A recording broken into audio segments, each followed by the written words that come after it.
γεια σας, καλώς ήρθατε στο κανάλι μου. Όλο και περισσότεροι μου ζητάτε να σας φτιάξω κάποιο επιδόρπιο το οποίο θα είναι χωρίς ζάχαρη. Πάμε λοιπόν σήμερα να φτιάξουμε παγωτό. Εγώ θα βάλω φράουλες, μπορείτε όμως να βάλετε όποιο φρούτο εποχής θέλετε με τη διαδικασία αυτή που θα σας δείξω. Έτσι, είναι χωρίς ζάχαρη, θα το κάνουμε με υποκατάστατο. Μην ξεχνάτε να κάνετε κοινοποίηση στα βίντεό μου, να κάνετε εγγραφούλα στο κανάλι μου, ό,τι θέλετε να έρθετε στις ομάδες μας Μαγειρικές Απολαύσεις και Γιώργος Ζόλης Μαγειρικές Απολαύσεις. Γράψτε μου ένα σχόλιο από που με βλέπετε ή αφήστε μου μια καρδούλα γιατί με βοηθάτε πάρα πολύ με αυτό. Και τώρα πάμε να σας δείξω την εκτέλεση και τα υλικά. Έχω πάρει ένα κουτάκι φράουλες, είναι περίπου μισό κιλό, έτσι. Μπορείτε να το κάνετε με όποιο φρούτο εποχής θέλετε, έτσι. Ακόμα και με βερίκοκο και με ροδάκινο και με πεπόνι. Λοιπόν, πάμε να σας δείξω τη διαδικασία. Κόβουμε το πάνω μέρος.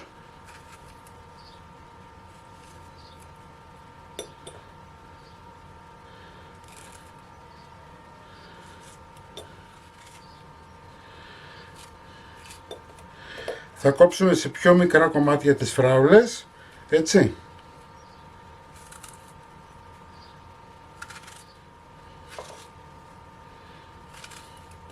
Δεν μας ενδιαφέρει πώς θα κοπούν, αρκεί να τις κόψουμε σε μικρά κομματάκια.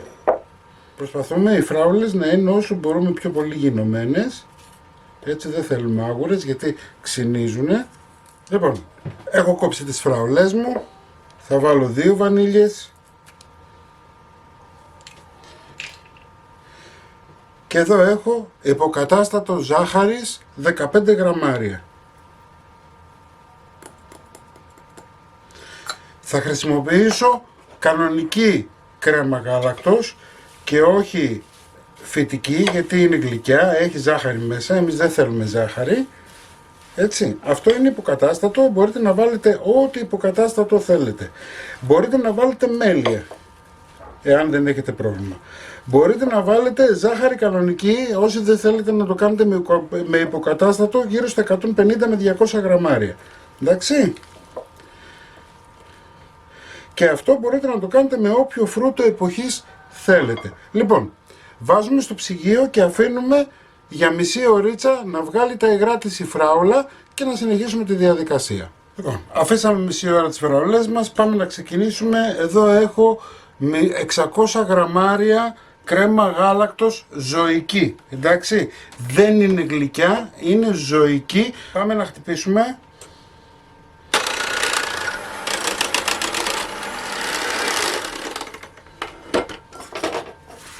Ζωική σαν τη γη, μπορείτε να βάλετε και light, μπορείτε να βάλετε και με λιπαρά 35%. Αυτό είναι στη δική σας την κρίση.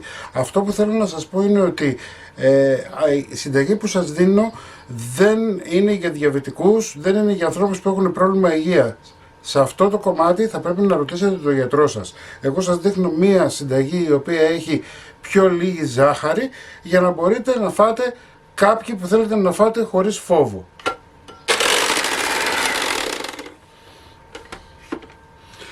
Μαζεύουμε λιγάκι, να καθαρίσουμε λίγο το μπολ μας, συνεχίζουμε το χτύπημα να πήξει. Εάν θα χρησιμοποιήσετε light κρέμα γάλακτος, δεν θα σας πήξει όπως θα πήξει αυτή εδώ. Δεν μας πειράζει όμως καθόλου γιατί θα πήξει το ψυγείο.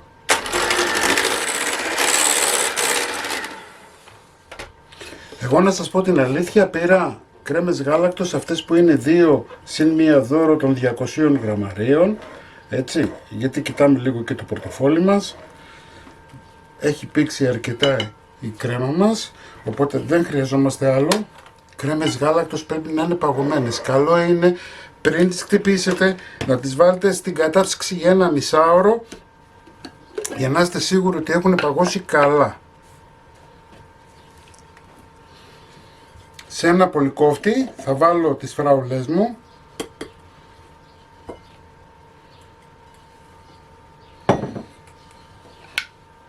Θα κλείσω και θα πρωτοποιήσω.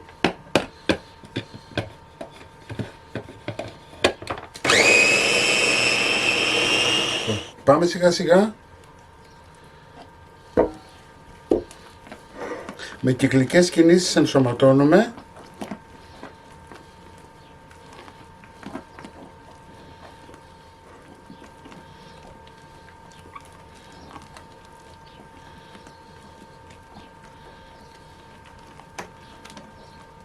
Και ενσωματώνεται όχι με το μίξερ αλλά με μία σπάτουλα.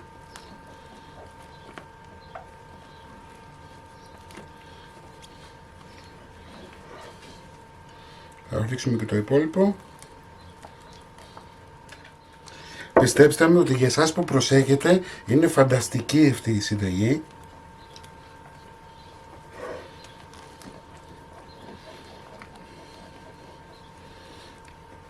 Και δεν υπάρχει λόγος δηλαδή να κάνετε δίαιτα για να φάτε αυτό το παγωτό. Μπορείτε να το φάει και οποιοδήποτε.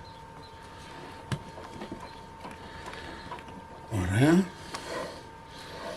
Ανακατεύουμε καλά να ενσωματωθεί η φράουλά μας με το παγωτό, με την κρέμα μας.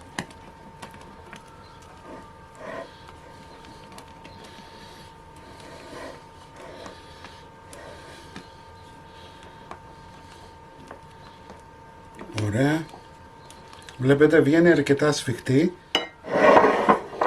Θα πάρουμε ένα περίμαχο μπολ.